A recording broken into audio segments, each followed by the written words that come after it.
Let's dive in the latest property news from Indian market. Over 200 real estate projects in the Mumbai metropolitan region have been halted due to a recent order from the National Green Tribunal.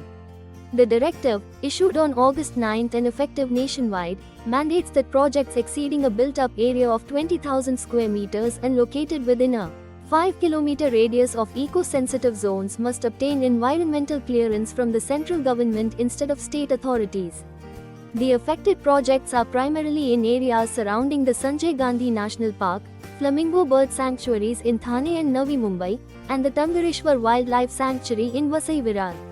While ongoing construction projects remain unaffected, developments requiring modifications to existing plans or new projects awaiting clearance are caught in the impasse.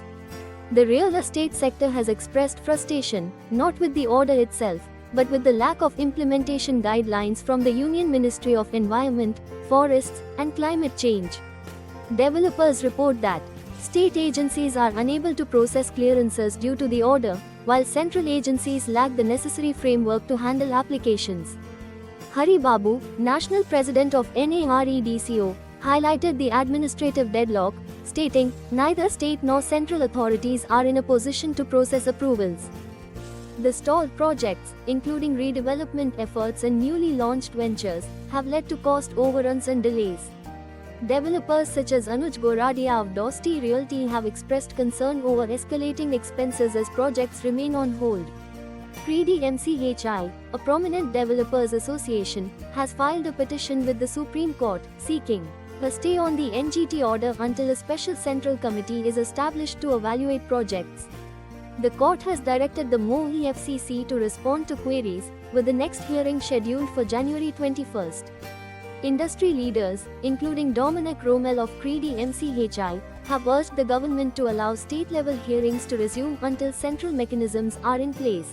Developers argue that a blanket restriction is impractical in a densely populated urban area like Mumbai, where proximity to green zones is unavoidable. Until the NGT order, the State Environment Impact Assessment Authority handled environmental clearances efficiently. However, with the new directive, 150 to 200 projects are now in limbo, according to State Environment Secretary Praveen Darde. He emphasized that the state is adhering strictly to the NGT order. As the situation unfolds, the real estate sector awaits clarity and resolution to resume progress on stalled developments. We value your input. Your feedback shapes our content. Thanks for watching Pinvest TV.